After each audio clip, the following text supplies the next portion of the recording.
nós já estamos de volta com o Cotidiano, diretamente dos estúdios da Regina GT aqui no Rio de Janeiro.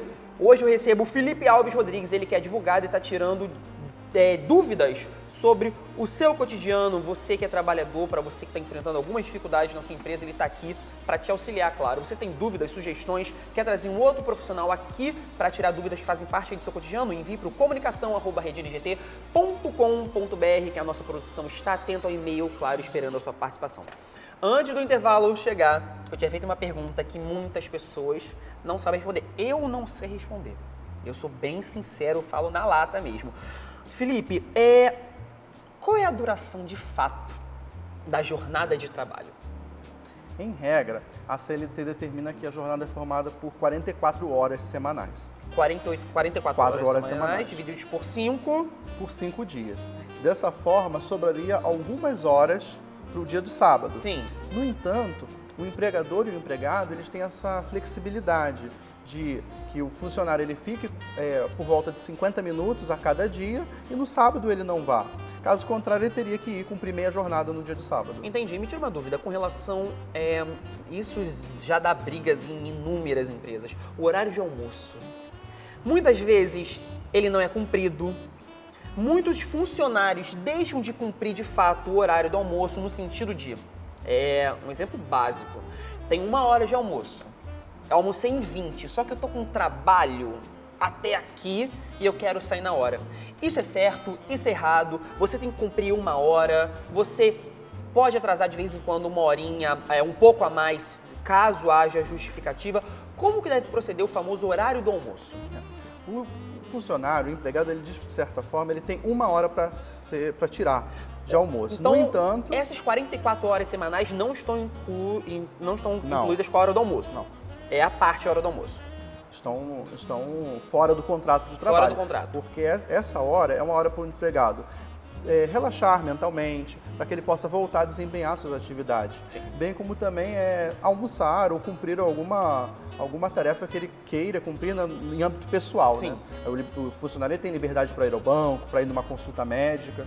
No entanto, caso o empregado não tenha liberdade de escolher o seguinte: olha, eu vou tirar meia hora de almoço e aí eu vou sair meia hora mais cedo. Não. O patrão tem o direito de exigir que ele cumpra a jornada de trabalho de forma natural. Eu não posso, então, como empregado de uma empresa, determinar o tempo que eu vou ficar na empresa. No sentido de, eu almocei só meia hora, vou sair meia hora antes. Eu não tenho direito. Não tem Quem determina não isso... tem essa liberalidade. Por quê? Porque o empregado, uma das características, inclusive básicas, da relação de trabalho é a subordinação. Sim. Para caracterizar o vínculo trabalhista, o empregado tem que estar subordinado. E essa faz parte da subordinação. O empregador tem o direito de determinar, né, a entrada e o horário de saída do empregado. Voltando a essa pergunta mesmo, que momento que eu posso demorar mais na minha hora do almoço? Eu tenho que dar uma justificativa? Eu tenho que trazer algum documento no sentido, tem 1 hora de almoço. Só que eu fui no banco, peguei uma fila gigantesca, quilométrica, fiquei 1h40 no almoço. Eu trago algum recibo, eu desisto do banco e volto para a empresa, depois eu faço. O que eu devo fazer? Rafael, tem que haver uma razoabilidade. É natural que, às vezes, em 1 ou 2 dias ao mês, o funcionário realmente ele gasta um pouco mais de tempo no seu horário de almoço. No entanto, isso não deve ser um hábito, uma rotina do funcionário. Hoje, na verdade, há uma mobilização. Muitos de nós perdemos tempos em filas de banco. Mas agora, na maioria dos bancos, o banco providencia até mesmo, isso é lei também, só que infelizmente não é muito cumprida. O tempo médio de espera no banco deve ser apenas de 15 minutos. E em dias que há muito movimento ou véspera de feriado, esse tempo ele duplica. Então, nós deveríamos ficar somente na fila do banco no máximo meia hora. Então, o empregador, ele sabe que muitos funcionários eles têm que ir lá sacar o seu salário. Sim, sem dúvidas. E ele vai entender. No entanto, é natural que o empregado ele deva evitar fazer isso em dias de muito movimento na empresa, para que ele também não prejudique o bom andamento das atividades internas. Entendi. Felipe, falando em jornada de trabalho, a gente trabalha e também a gente quer descansar, né? Quanto tempo eu devo ter de descanso entre uma jornada de trabalho e a outra?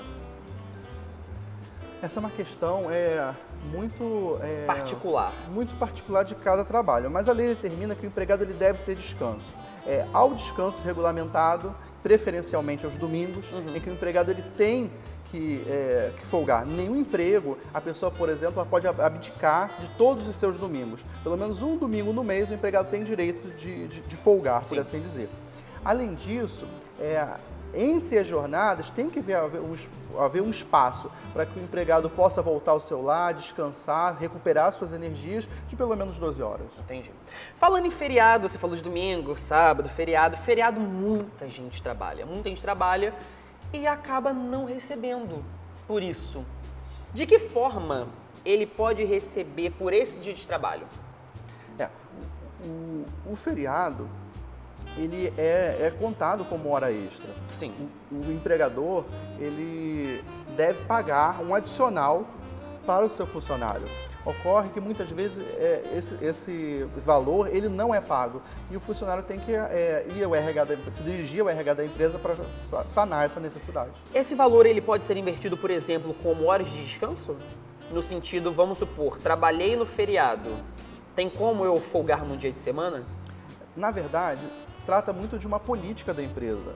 Há empresas que podem adotar essa política, outras não. Mas é legal? Na verdade, é legal sim. É legal. O funcionário ele tem direito de receber um dia de folga e um dia comum. No entanto, é bom que o funcionário converse com o seu patrão e eles atinjam aí, né, uma razoabilidade quanto a isso. Entendi. Muitos funcionários, agora mudando um pouco de assunto, eles costumam faltar ao serviço e não dar nenhuma justificativa que comprove por que ele faltou. Vamos supor, eu faltei porque eu estou doente, eu levo um atestado. Mas tem gente que só fala verbalmente, no sentido, olha, não vou poder ir hoje porque eu estou gripado. E aí, volta no dia seguinte, não apresentou nenhum comprovante que estava gripado, de que foi no médico, de que foi no hospital, de que teve uma consulta. Quantas vezes o empregado ele pode faltar ao serviço sem que isso prejudique o direito dele às férias? Faltar ao trabalho é uma interrupção do contrato de trabalho. Há interrupções que são legais. Sim. Quais? Por exemplo, no caso de falecimento, no caso de casamento... Mas eu tenho que comprovar isso de alguma forma. Exatamente. Quando o empregado ele não comprova a sua falta ao trabalho, ele pode ser descontado. Ele pode ser descontado das férias? Exato, inclusive. Inclusive. Entendi. Felipe, me tira uma dúvida que eu considero, assim, de suma importância para quem está assistindo. Muitas pessoas esquecem, por exemplo, de atualizar a carteira de trabalho. Elas deixam de lado, esquecem, tá passando a vida e esquecem. Quando que a carteira de trabalho, com que frequência ela deve ser atualizada? No sentido de a empresa estar com a sua carteira, devolver para você. Por exemplo, você às vezes muda de cargo e você não tem a sua carteira atualizada, às vezes é só verbalmente ou então em forma de contrato. Com que frequência isso deve acontecer? Com a frequência, de acordo com a necessidade. O que ocorre é o seguinte, muitas vezes o empregado, ele deposita a sua carteira de trabalho na empresa. E o que ocorre? A empresa, às vezes, algumas até se esquecem de, por assim dizer, registrar aquele vínculo trabalhista. Mas esse direito é retroativo. Desde que o funcionário converse com o RH ou até mesmo judicialmente, a assinatura da carteira ela vai ser feita de forma retroativa. Quando há também, por exemplo, uma mudança de cargo, em que isso repercute uma mudança naturalmente salarial, o empregado também tem que exigir, né, com que essa nova ocupação, esse novo cargo da empresa também seja registrado em sua carteira. E quanto tempo a empresa tem direito a ficar com a sua carteira? Porque eu conheço o caso, por exemplo, que a empresa ficou com a sua carteira e você ficou lá. E trabalhou. Só foram devolver para o empregado quando ele estava prestes a ser demitido. O que ocorre é o seguinte, a empresa, geralmente é praxe nas empresas ficar apenas 48 horas com a sua carteira. É algo muito simples de registrar. E quando a empresa, por exemplo, não tem ou o RH ou a parte responsável por isso na cidade em que o empregado trabalha? No sentido, sua carteira tem que ser enviada para outra região. Nesse caso, a empresa só vai ficar com a carteira do trabalhador o quanto necessitar, porque na verdade o empregador ele pode precisar dela em diversos momentos da vida, ao efetuar um crédito, ao efetuar, por exemplo, uma conta no banco. Sim. Então o empregador ele tem que ter a sua carteira de trabalho com ele, né? Isso é um direito dele. Isso garante que ele é um cidadão e que ele está atualmente empregado, bem como também recebendo determinada remuneração. Felipe, para fechar um pouco a nossa conversa de hoje, é uma pergunta que eu acho que faz parte do cotidiano de muita gente. Até que ponto, em que circunstâncias o funcionário ele pode faltar o trabalho, mas que isso não prejudique o salário dele? Quais são os momentos em que eu posso faltar? Doença, falecimento? Em caso de doença, em caso de falecimento, em caso de casamento, são as famosas dispensas nupciais. O empregado também ele tem liberdade garantida em Constituição, bem como também na própria CLT, no caso de greve. Sim. Bem como também em outras oportunidades, como por exemplo, doar sangue.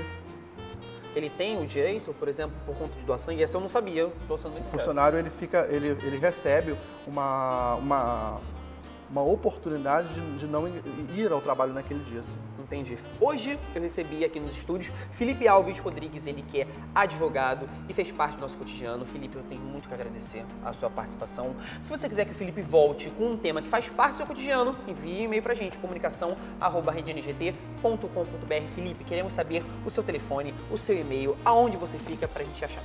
O meu escritório na Rua São José, no centro do Rio de Janeiro, no 4º andar. E o meu telefone é 3132-4132. Muito obrigado, Felipe. E é claro que a gente se encontra na próxima edição. Fica a programação da NGT. Tchau!